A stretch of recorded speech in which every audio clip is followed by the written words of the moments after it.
آج کے جمعۃ المبارک میں جناب رسول اللہ صلی اللہ علیہ وسلم کی دنیا سے بے رغبتی کے حوالے سے گفتگو کی جائے گی کہ یہ جو قرآن پاک کی یہ جو آیت ہے وَمَا الْحَيَاةُ الدُّنْيَا إِلَّا لَعِبٌ وَلَهْوٌ کہ دنیا کی زندگی صرف لہو و لعب ہے وَلَلدَّارُ الْآخِرَةُ خَيْرٌ لِلَّذِينَ يَتَّقُونَ اور آخرت کی زندگی بہترین ہے ان لوگوں کے لیے کہ جو تقوی اختیار کریں افلا تعقلون سو تم سمجھتے کیوں نہیں ہو۔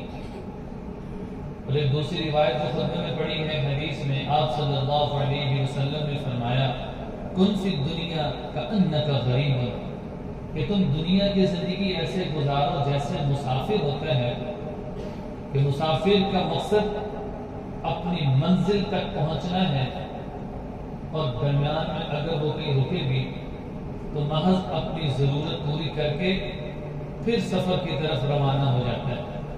اس لیے آپ صلی اللہ علیہ وسلم نے فرمایا تھا کہ کن فی الدنیا کأنک غریب کہ تم دنیا کی زندگی ایسے گزارو جیسے مسافر ہے او عابر السبیل یا فرمایا کہ یہاں پھر راہ چلتا۔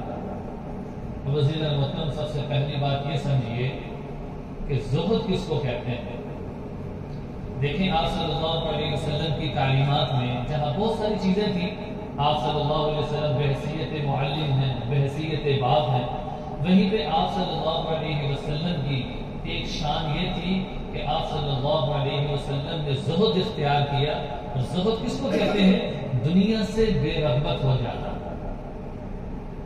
اور شریعت کی اصطلاح میں زہد اس کو کہتے ہیں کہ اپنے مزے کی چیزوں کو چھوڑ کر باوجود دنیا کی فراوانی کے اپنے مزوں کو چھوڑ کر آخرت کی زندگی کو سامنے رکھ کر اپنی زندگی کو گزارنا، اس کو زہد کہتے ہیں۔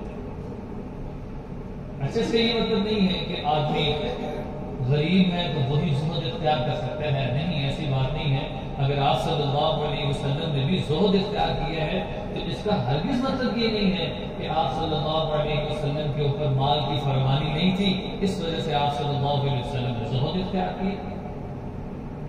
نہیں عزیزان محترم، آپ کے علم میں ہوگا کہ جب مکہ فتح ہوا، اسی طرح قیس و کسریٰ جب فتح ہوئے، بنو قریظہ اور بنو نذیر کو جب فتوحات کیے مسلمانوں نے تو اللہ نے سونے جواہرات کے ان کی خدمت میں ڈھیر لگا دیے، لیکن ان سے محبت نہیں کی، ان کو اپنا مقصد نہ سمجھا۔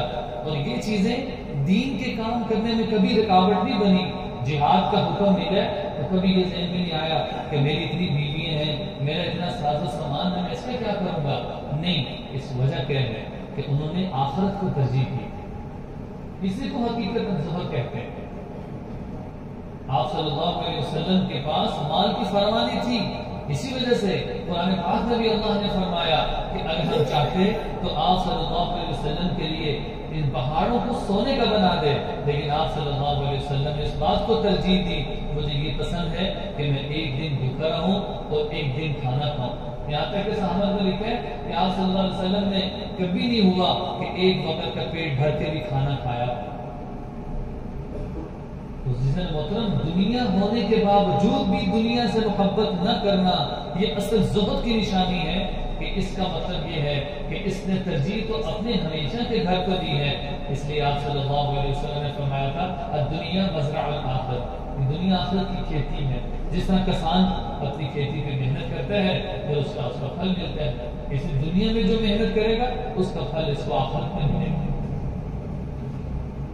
سو ازواج مطہرات کی ساری ضرورتوں کا خیال رکھنا۔ صحابہ رضوان اللہ اجمعین بھی یہ بات نہیں ہے کہ ان کے پاس مال نہیں تھا اس وجہ سے انہوں نے زہد اختیار کیا، نہیں عزیزان محترم، آپ کے علم میں ہوگا جب سب سے پہلے آپ صلی اللہ علیہ وسلم تجارت پہ گئے تھے، حضرت خدیجہ رضی اللہ عنہ نے جب بھیجا تھا اور دیکھا کہ آپ صلی اللہ علیہ وسلم نے جب گئے ہیں قافلے کے ساتھ تو ایسا پرافٹ ہوا اس سے پہلے کبھی نفع ہوا ہی نہیں، تو فرمایا کہ اس کے بعد کیا ہوا، حضرت خدیجہ رضی اللہ عنہ سے نکاح ہوا، انہوں نے اپنے جتنا بھی مال تھا وہ اشاعت دین اور دین کی خدمت میں لگایا۔ اگر مال سے محبت ہوتی تو یہ کبھی نہ ہوتی۔ مالی طور پہ معاملت کی جناب رسول اللہ صلی اللہ علیہ وسلم اور تسلی دی آپ صلی اللہ علیہ وسلم کو جب پہلی وحی آئی تو اس وقت حضرت خدیجہ ہی تھی جنہوں نے جناب رسول اللہ صلی اللہ علیہ وسلم کو تسلی دی، ہمت دی آگے کام کرنے کے۔ اور اسی طرح اگر صحابہ کی بات کی جائے، حضرت عبد الرحمن بن عوف رضی اللہ عنہ جو تھے بڑے مالدار صحابی تھے، لیکن کبھی بھی مال سے اتنی محبت نہیں کی۔ حضرت ابو بکر صدیق رضی اللہ عنہ کو دیکھ لیجئے، کپڑے کے تاجر ہونے کے باوجود جب غزوہ تبوک کے موقع پہ رسول اللہ صلی اللہ علیہ وسلم حکم دیتے ہیں کہ اپنے مال کو اللہ کے راستے میں پیش کیا جائے، تو وہ حضرت ابو بکر تھے کہ جنہوں نے اپنے گھر کا سارا مال جناب رسول اللہ صلی اللہ علیہ وسلم کی خدمت میں پیش کر دیا۔ اگر مال سے محبت ہوتی اپنے پاس رکھ لیتے، تھوڑا سا پیش کر دیتے، لیکن مقصد آخرت تھی۔ پتہ تھا ہم مسافر ہیں، چند روز کی زندگی ہے، لوگ جا رہے ہیں، ایک دن ہمیں بھی جانا ہے، لیکن عزیز محترم آخرت کی زندگی کو یہ ترجیح جس نے دی ہے، فرمایا کہ اصل کامیاب وہ ہے۔ قرآن پاک میں اللہ نے فرمایا من کان یرید حرث الآخرۃ نزد لہ فی حرثہ، جو شخص آخرت کی کھیتی کا طالب ہوتا ہے ہم اس کی کھیتی میں ترقی دیتے ہیں۔ کیا مطلب کہ جو آدمی اس طور پر زندگی گزارے کہ اس کا مقصد آخرت کی زندگی ہو، ہم اس کے اعمال میں، اس کی زندگی میں، مال میں، اقتدار میں برکتیں دے دیتے ہیں۔ اور پھر قرآن پاک یہ بھی آیت ہے وَمَنْ كَانَ يُرِيدُ حَرْثَ الدُّنْيَا نُؤْتِهِ مِنْهَا، لیکن جو آدمی دنیا چاہتا ہے ہم اس کو دنیا دیتے رہتے ہیں، دیتے رہتے ہیں۔ وَمَا لَهُ فِي الْآخِرَةِ مِن نَصِيبٍ، لیکن وہ یہ نہ سوچے کہ آخرت میں بھی اس کو پورا حصہ ملے گا، نہیں، کیونکہ اس نے دنیا چاہی ہے، دنیا کی زندگی۔ اس لیے عزیز محترم آپ صلی اللہ علیہ وسلم کو اور صحابہ رضوان اللہ اجمعین کو آپ صلی اللہ علیہ وسلم نے زہد اختیار کرنا سکھایا ہے۔ زہد کا مقصد دنیا سے بے رغبتی ہے کہ دنیا ہے، گزارے کی جگہ ہے، لیکن اس دنیا سے محبت کرنا یہ آخرت کی یاد میں مخل ہے اور آخرت کی جو زندگی ہے اس کو بلا دیتا ہے۔ اس لیے عزیز محترم بہت ساری روایات میں آپ صلی اللہ علیہ وسلم فرمایا کرتے تھے اللہم اجعل آل رزق محمد قوتا، اپنی ہر آدمی چاہتا ہے کہ اپنے اولاد کے لیے، اپنے گھر والوں کے لیے کشادہ رزق کی دعا کرے، لیکن یہ عجیب دعا ہے کہ جو آپ صلی اللہ علیہ وسلم نے اللہ سے مانگی، وہ کیا ہے اللہم اجعل رزق آل محمد قوتا، اے اللہ آل محمد کو گزارے کے لائق رزق عطا فرما۔ قوتا کہتے ہیں وہ رزق جو کافی ہو جائے، جس میں برکت ہو جائے۔ اب ضروری نہیں ہے کہ پیسے زیادہ ہوں ان میں برکت ہوگی، چیزیں زیادہ ہوں ان میں برکت ہوگی۔ برکت نام ہی اس چیز کا ہے کہ تھوڑی چیز ہو، کافی ہو جائے، یہ بنائے کہ برکت۔ چیز زیادہ ہو جائے یہ برکت نہیں، برکت کیا ہے کہ تھوڑی چیز کافی ہو جائے، ساری ضرورتیں پوری ہو جائیں۔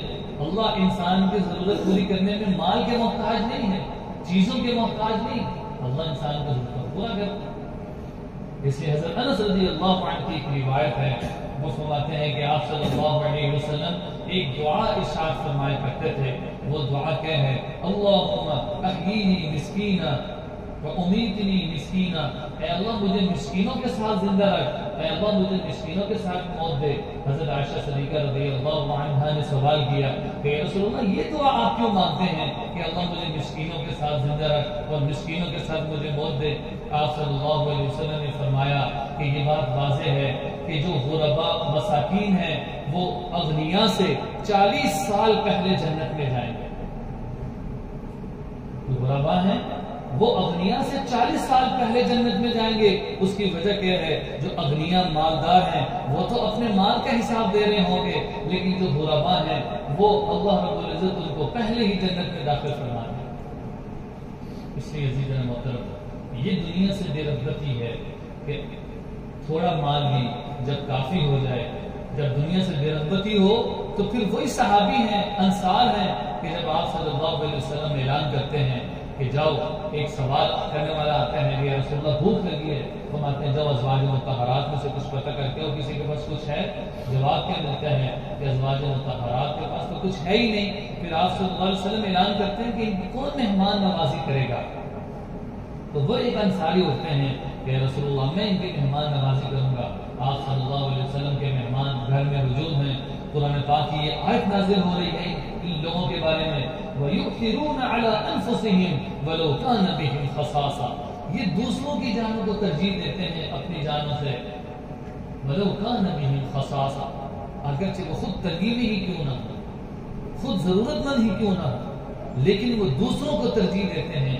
میں کہ بیوی کو کیا کہا کہ جب کھانا کھانے لگی تم چراغ ٹھیک کرنے کے بعد اس کو بجھا دینا، اور جب بجھ جائے گا تو میں اور تو چپ بیٹھے رہیں گے، مہمان کھا لیں گے، یہاں تک کہ مہمانوں نے پیٹ بھر کر کھا لیا۔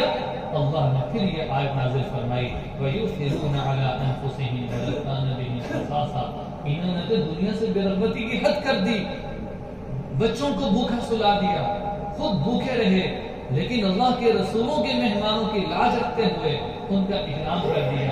اس سے بڑھ کر کیا دنیا سے بے رغبتی ہوئی؟ اس لیے آج تو ہر آدمی کی خوشی یہ ہے مال کثیر عطا ہوگا تو اس میں کامیابی ہے، مجھے اچھا عہدہ ملے گا تو میری کامیابی ہے، زیادہ پیسے ہوں گے تو میرے بچے اچھا پڑھ جائیں گے۔ نہیں عزیز محترم، دین میں برکت ہے، قرآن میں برکت ہے، اچھی تربیت میں برکت ہے، قرآن اور حدیث میں برکت ہے۔ ان چیزوں کو جب اپنایا جائے گا تو اللہ رب العزت مال نہ ہونے کے باوجود بھی، چیزوں نہ ہونے کے باوجود بھی اس کو زندگی میں سکون عطا کرنے ہیں۔ اس لیے عزیز محترم حضرت ابو ہریرہ رضی اللہ عنہ سے کی روایت ہے، وہ فرماتے ہیں کہ آپ صلی اللہ علیہ وسلم دنیا سے بے رغبتی کے متعلق ایک دعا ارشاد فرمایا کرتے تھے، فرماتے تھے لو کان لی مثل احد ذهبا، اگر مجھے احد پہاڑ کے برابر بھی سونا مل جائے تو میں یہ کہتا ہوں کہ میرے اوپر 3 دن ایسے نہ گزریں کہ ان میں سے کوئی ایک چیز بھی میرے پاس موجود ہو، میں سب غرباء اور مساکین کو وہ چیز تقسیم کروں۔ یعنی 3 دن ایسے نہ گزرے کہ جب 3 دن گزرے ہوں میرے پاس کوئی چیز اس میں سے باقی ہو۔ اور چاہت کیا تھی کہ میں سب کی سب تقسیم کروں۔ ایک مرتبہ ایک سائل آیا سوال کرنے کے لیے حضرت عائشہ صدیقہ رضی اللہ عنہا کے پاس کہ اللہ کے نام کی کوئی چیز دو، چند کھجوریں دے دی۔ میں کہ 2 کھجوریں اس کو دی، اس کی 2 بیٹیاں تھیں، اس نے 1 کھجور اپنی ایک بیٹی کو دی اور دوسری کھجور دوسری بیٹی کو دی، اور خود ماں بھوکی رہی۔ آپ صلی اللہ علیہ وسلم کو جو پتہ چلا فرمایا کہ اس ماں کے لیے جنت کی بشارت ہے جو اپنی 2 بیٹیوں کی پرورش کرے اور اپنے آپ کو بھوکا رکھے، وہ ان بیٹیوں کو کھلائے کرے۔ تو اس لیے عزیز محترم یہ دنیا سے بے رغبتی ہے، اور یہ بیٹیوں کے ساتھ محبت کرنا بھی سکھلایا ہے، اور یہ بیٹیوں کی پیدائش پر ان کی پرورش پر جنت کی بشارت ہے، تاکہ کوئی یہ نہ سمجھے معاشرہ کہ بیٹیاں پیدا ہونا یہ معیوب ہے۔ نہیں عزیز محترم، یخلق ما یشاء، اللہ جیسے چاہتے ہیں پیدا کرتے ہیں۔ یہب لمن یشاء اناثا، جس کو چاہتے ہیں بیٹیاں دیتے ہیں، ویہب لمن یشاء الذکور، جس کو چاہتے ہیں بیٹے دیتے ہیں، اور یزوجہم ذکرانا واناثا، جس کو چاہتے ہیں بیٹے بیٹیاں دونوں دیتے ہیں۔ وَيَجْعَلُ مَن يَشَاءُ عَقِيمًا، اللہ جس کو چاہتے ہیں بانجھ رکھتے ہیں، نہ اس کو بیٹے دیتے ہیں نہ بیٹیاں دیتے ہیں۔ قرآن پاک کی آیت ہے، اس سے سکھلایا جا رہا ہے کہ یہ ساری چیزیں اللہ کی طرف سے۔ اس لیے عزیز محترم آپ صلی اللہ علیہ وسلم کا جو گھرانہ تھا اس میں بھی آپ صلی اللہ علیہ وسلم ازواج مطہرات کا خیال رکھتے تھے۔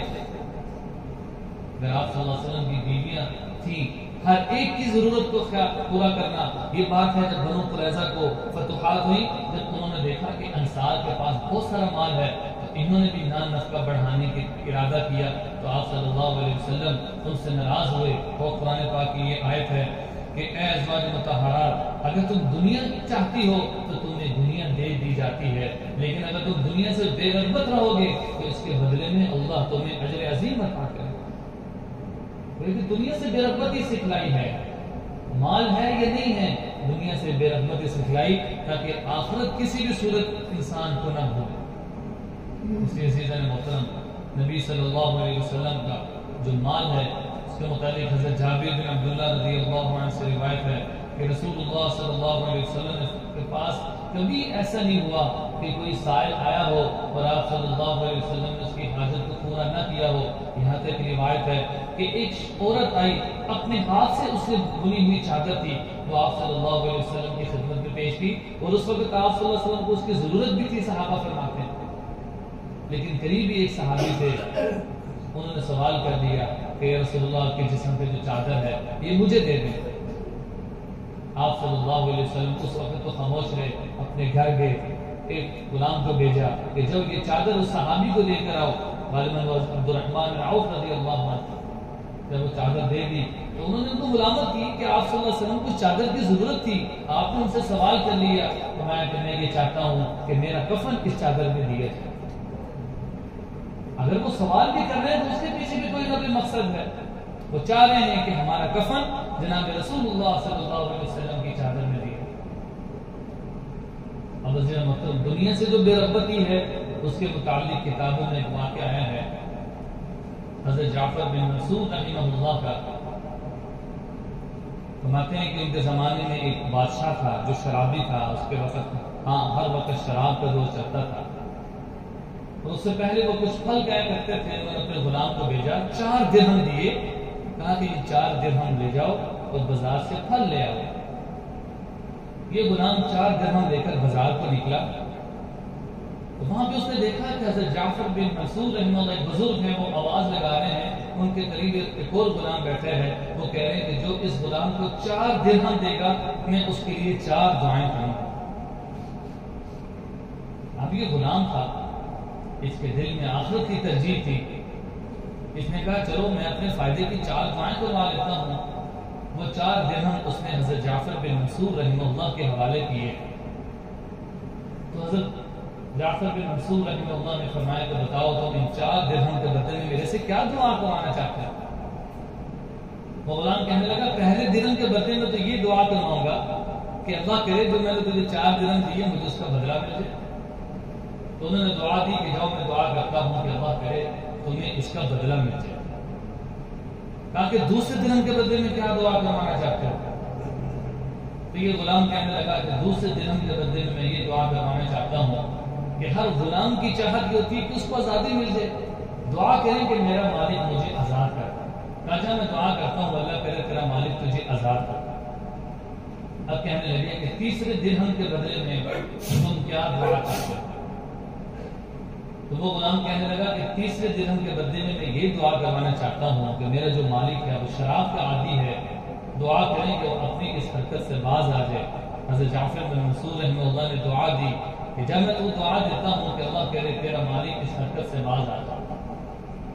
کہا کہ چوتھی کیا دعا کروانا چاہتے ہو؟ وہ غلام کہنے لگا چوتھی دعا یہ کروانا چاہتا ہوں کہ اللہ میری، آپ کی، اس غلام کی، میرے مالک کی، اللہ سب کی بخشش کر دے۔ حضرت جعفر بن منصور رحمہ اللہ نے ہاتھ اٹھائے اور دعا کی کہ میں دعا کرتا ہوں کہ اللہ میری، تیری، اس غلام کی، تیرے مالک کی، اللہ سب کی بخشش کر دے۔ اب یہ جو غلام ہے یہ اپنے مالک کے پاس آیا خالی ہاتھ، اور یہ سوچ رہا تھا کہ مالک ڈانٹ ڈپٹ کرے گا جیسا دستور ہے۔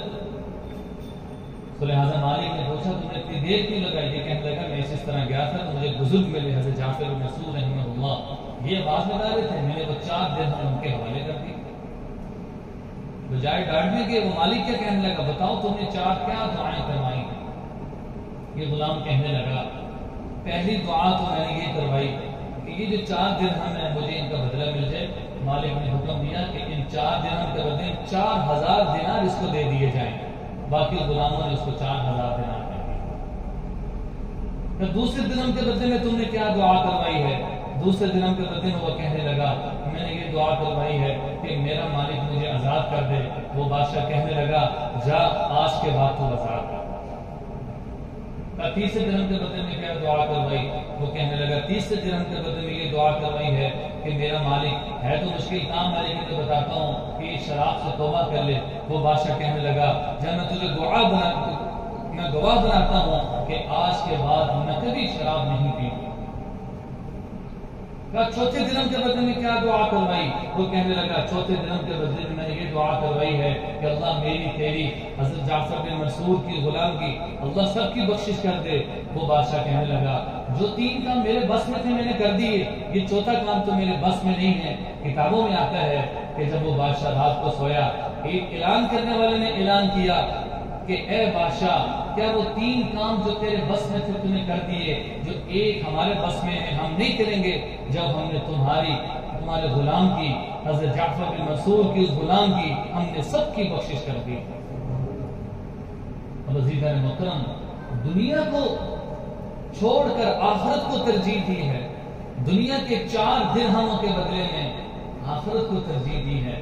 ہم ہوتے ہم کہتے ہمیں مال مل جائے، ہمیں گاڑی مل جائے، ہمیں چیزیں مل جائے، نہیں، ان کا مقصد یہ ہوتا تھا کس طرح آخرت میں کامیاب ہو جائیں۔ دنیا کی کامیابی اصل کامیابی نہیں ہے، اصل کامیابی آخرت کی کامیابی ہے۔ اس لیے بہت ساری روایات میں عبداللہ بن عمر رضی اللہ عنہ کی ایک روایت پڑھی تھی، کن فی الدنیا کأنک غریب او عابر السبیل، کہ تم دنیا میں ایسے رہو جیسے مسافر ہو یا راہ سفر ہو، چلتا آدمی ہو، اس کا مقصد کیا ہو، آخرت اس کا منزل ہو، تو وہ کبھی بھی راستے میں رکتا نہیں ہے، بلکہ وہ اپنی منزل کی پر پہنچنے کی مکمل فکر رکھتا ہے۔ اس لیے ایک اور روایت میں آپ صلی اللہ علیہ وسلم فرمایا کرتے تھے، اذهب فی الدنیا یحبک اللہ، دنیا میں جتنی بھی چیزیں ہیں تم ان سے زہد اختیار کر لو، تم ان سے بے رغبت ہو جاؤ، اس کے نتیجہ کیا ہوگا، یحبک اللہ، پھر اللہ تم سے محبت کریں گے۔ اور کیا خیال ہے، جب اللہ بندے سے محبت کریں تو اس کی ساری ضرورتوں کو پورا نہیں کریں گے، لیکن فرمایا کہ پہلی چیز اذهب فی الدنیا، تم دنیا سے زہد اختیار کرو، اللہ تم سے محبت کریں گے۔ تو آج کے جمعۃ المبارک میں آپ صلی اللہ علیہ وسلم کی دنیا سے بے رغبتی کو ذکر کیا گیا ہے، کہ جس میں قرآن پاک کی بہت ساری آیات ہیں، وَمَا الْحَيَاةُ الدُّنْيَا إِلَّا لَعِبٌ وَلَهْوٌ، کہ دنیا کی زندگی تو لہو و لعب ہے، وَلَلدَّارُ الْآخِرَةُ خَيْرٌ لِّلَّذِينَ يَتَّقُونَ، لیکن جو آخرت کی زندگی ہے یہ بہتر ہے ان لوگوں کے لیے جو تقوی اختیار کریں۔